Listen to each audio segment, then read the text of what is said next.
Hey everybody, Logan here, and today all this news. I'm enjoying the fact that news is coming out like a lot.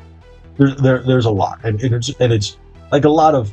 I wouldn't say it's good news, but it's good news that well I can report because sometimes it's just blah. But holy moly, this one!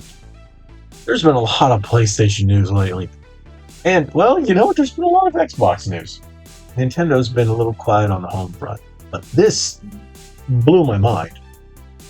When I saw this, I originally saw it on, I think it was VGC, Video Game Chronicles. Yeah, and then as I was doing my daily news looking up, I saw the article on Push Square as well. And you guys know I do like as I mentioned, a lot of my news comes from Push Square, Pure Xbox, and Nintendo Life. If there's anything that I don't find out outside of that. So those are good sites. Always check them out. And I use a lot of their imagery. Thank you so much. I do edit it here and there, but yeah, I think they are great sites for the most part. So this article does come from Push Square as well. And it says PS Plus lost 2 million members in the last 3 months, but revenue increased by 10%. Yeah, well, we know why. Let's read. So, Sony has lost 1.9 million PS Plus subscribers in the past 3 months. Its Q2 fiscal year 2022 financial results revealed. It means the service's member count dropped to 45.4 million, down from 47.3 million in the previous quarter. This is the first full quarter since PS Plus underwent a revamp and introduced 2 new tiers in PS Plus Extra and PS Plus Premium.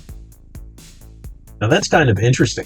So what did people do? Just stop subscribing or jump to Xbox or just not care? Because you need at least the base in order to play online for a lot of the games. So, This is the third quarter in a row Sony has recorded a loss of PS Plus subscribers, with the service's peak being a count of exactly 48 million in quarter 3 of fiscal year 2021. As for why the loss, more members this past quarter, Sony CFO Hiroki Toki, I hope I pronounced that right, pointed to the decline in sales for third-party titles as well as the PS4 system itself, and that more people are going outdoors. What?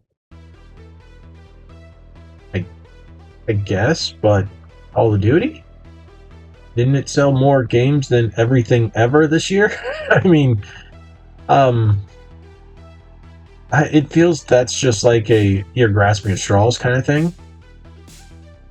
The firm expects more PS Plus members to come on board in the next quarter, citing the impact of Call of Duty, Modern Warfare 2, and God of War Ragnarok.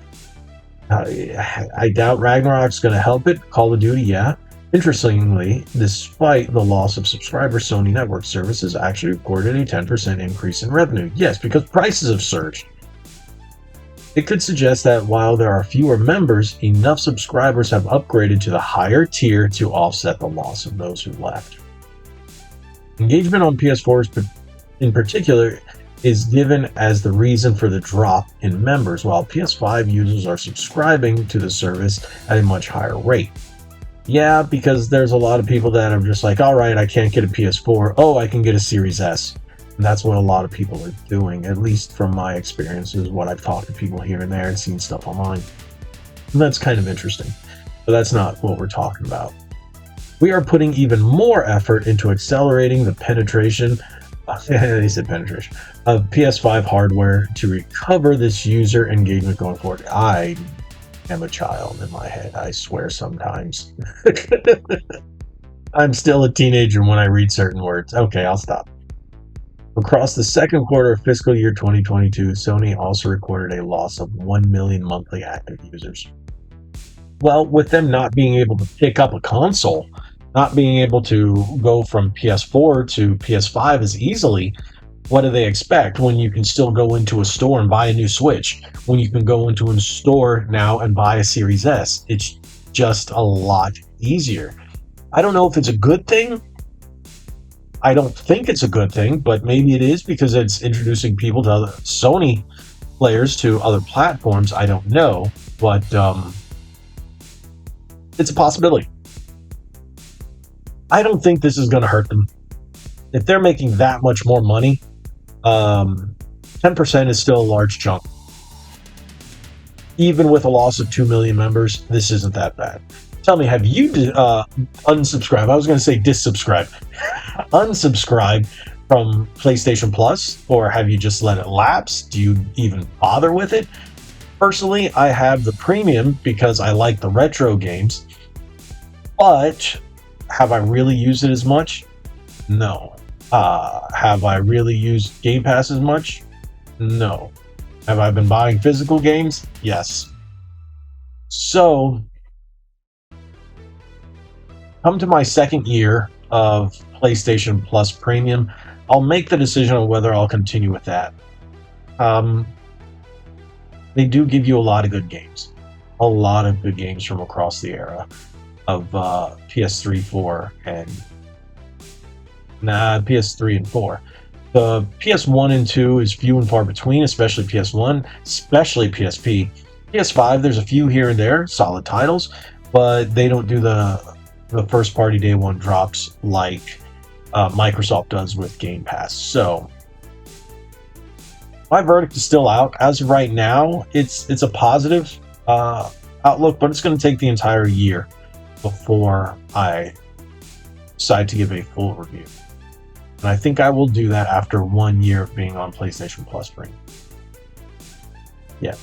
Thank you guys so much for watching. If you haven't already, hit that subscribe button, hit that like button, share this video.